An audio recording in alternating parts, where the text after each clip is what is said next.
What's up, folks, and welcome back to Dyce Reacts World. We are staying in London, England tonight. Yes, we are going to be checking out top 10 infamous British gangsters. Sounds hella interesting. Very excited. Check this one out. We ain't going to waste no more time. We're just going to get right into it, folks. We're going to get right into it. Oh yeah.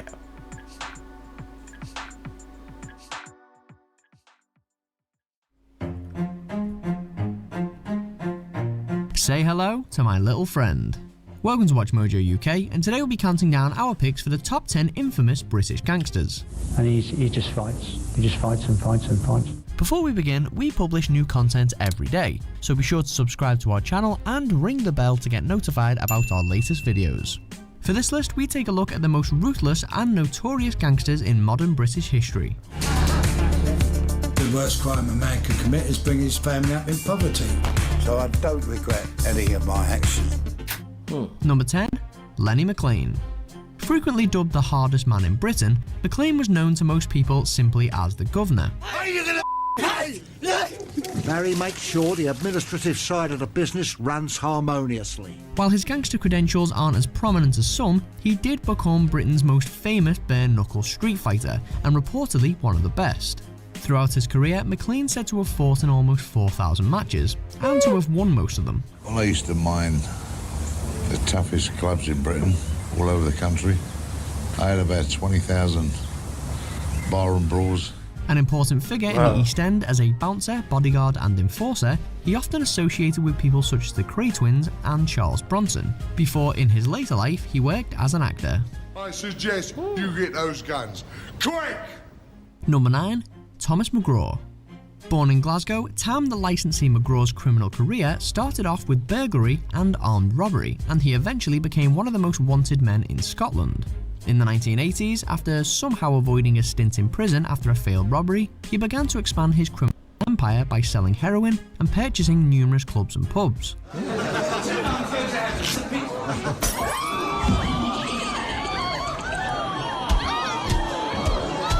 He was one of the key figures in Glasgow's ice cream wars, where violent confrontations become commonplace among criminals using ice cream vans as a front for drug sales. Number 8. Charles Bronson. With his taste for fighting guards and inmates alike, Charles Bronson became known as Britain's most violent prisoner, and is one of British crime's most notorious figures. They said I'm bigger than my name. Born Michael Peterson, Bronson began as a petty criminal and was first imprisoned for armed robbery. Prison was finally a place where I could sharpen my tools. Upon his release in 1987, he entered the world of bare-knuckle boxing, but his fighting career was fairly short-lived because 69 days later, he was in jail again. Out again in 92, he was arrested a third time for conspiracy to rob and has never been freed since. Oh my goodness. And would you like a cup of tea too, mate? Number 7. Freddy Foreman. He's best known as Brown Bread Fred, or the godfather of British crime, as many publications have come to refer to him, but Foreman says he's nothing like Marlon Brando. All I wanted to do was make money so we could live a decent life. One of the East End gangster scene's most feared figures, he was close to the infamous Kray twins and was implicated in numerous murders and other criminal activities. Once you pull the trigger, you never know what's going to happen. So. Though never actually convicted of killing anybody, he was sentenced to 10 years in prison for disposing of the body of Jack the Hat McVitie, and later in relation to 1983's Shoreditch Security Express robbery. I feel like when my time's up, at least I've had an eventful life, if nothing else. Number 6. Tommy Comerford. The hometown of the Beatles has had its share of shady characters. This includes one of the first big business criminals to establish in England the kind of international drug trafficking network that you perhaps usually link to a mob overseas.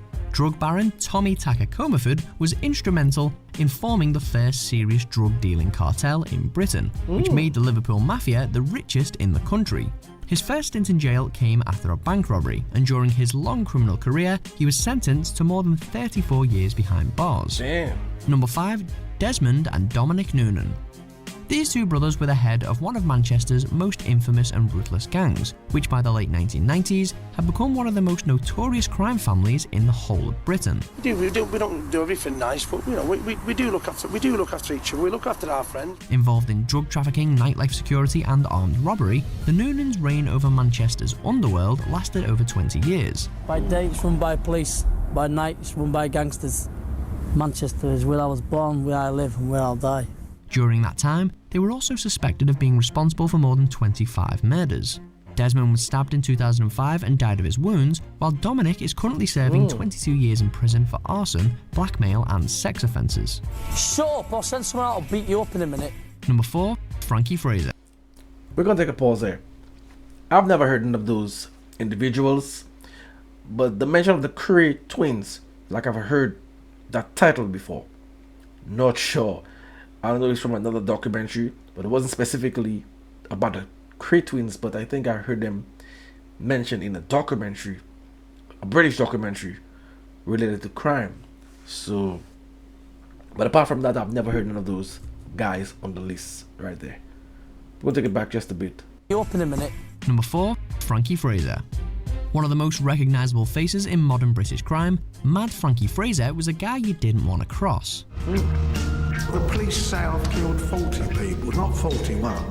If they'd have said 41, I'd have really been upset. I hate odd numbers. And the nickname is not just for show. He was actually certified insane during a short prison stint after World War II, a conflict he'd managed not to take part in by deserting.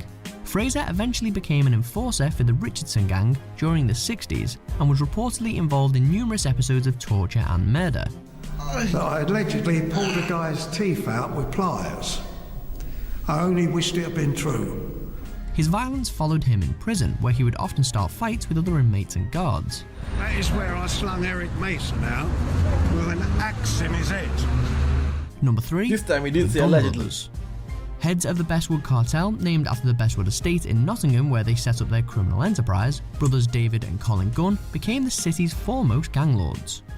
In the 1990s, the brothers had risen through the ranks from petty criminals to underworld figures, a rise largely unchallenged by the city's other criminals. Drug trafficking, protection rackets, corruption and murder became commonplace under their watch, so much so that the city earned the nickname of Shottingham.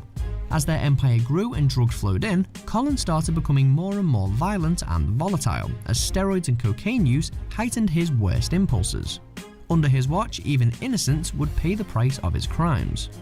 Number 2, the Richardson brothers. Charlie and Eddie Richardson were the leaders of what many still consider the most sadistic and ruthless gang in Britain, the Richardson gang. They were often simply referred to as the Torture Gang due to their preferred way of settling scores and intimidating rivals and transgressors. After holding mock trials, their victims could be subject to electric shocks, teeth pulling using pliers, toe cutting, or even being nailed to the floor. The Richardsons controlled South London, but ended up in a feud with the Krays that lasted into the mid-60s. The Richardsons, they were frighteners, really vicious people. Number 1, the Kray twins. Kray twins. The most infamous gangsters to ever call London home, Ronnie and Reggie Kray were the most prominent criminals in the city's East End over the 1950s and 60s. Well, no. Armed robbery, hijacking, murder and general violence were only some of the brothers' specialities, while heads of their own gang, the Firm. As owners of several nightclubs in the 60s, they became part of the swinging London scene and gained a certain amount of celebrity, even appearing on national television. But they were finally arrested in 1968 and essentially spent the rest of their lives in prison. Before we start, got a little joke for you. You'll love this one. Paranoid schizophrenic who walks into a bar.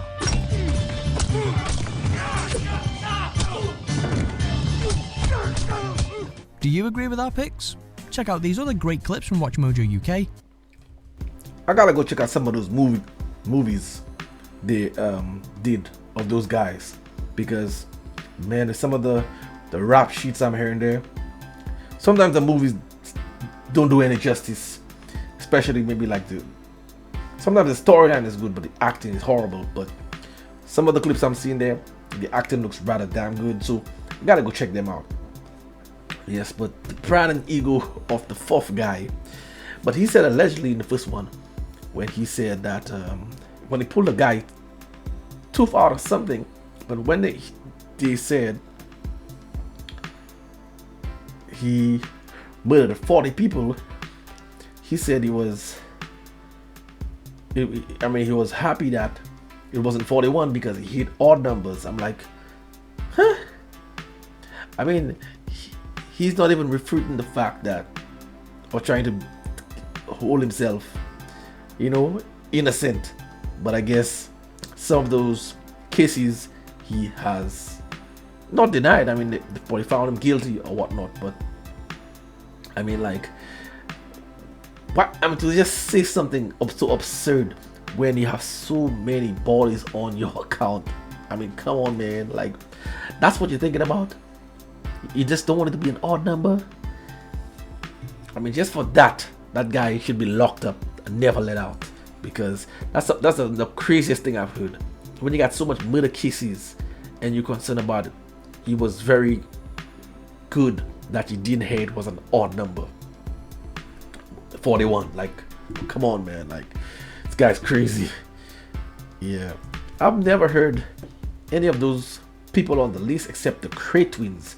I've heard them in a cross-referencing from another documentary where I think that the guy was kind of doing some relations, illegal business with those Kray twins brothers. So that's how I remember that. I can't remember. I think I was watching something in Britain, like how people had prisoners that managed to escape. Yes, and they were relating it to certain things, and the Kray twins was mentioned. Yes, so that's how I remember. Yes, this was hella interesting. I'm gonna be checking out more, especially murder mystery. Hit me up with some more suggestions related to those kind of content. Yes, if you want to see that long drawn out outro I do, hit me over on Dyce Reacts, where I do music reactions. This way I'm going to be making my exit, so until next time, peace out.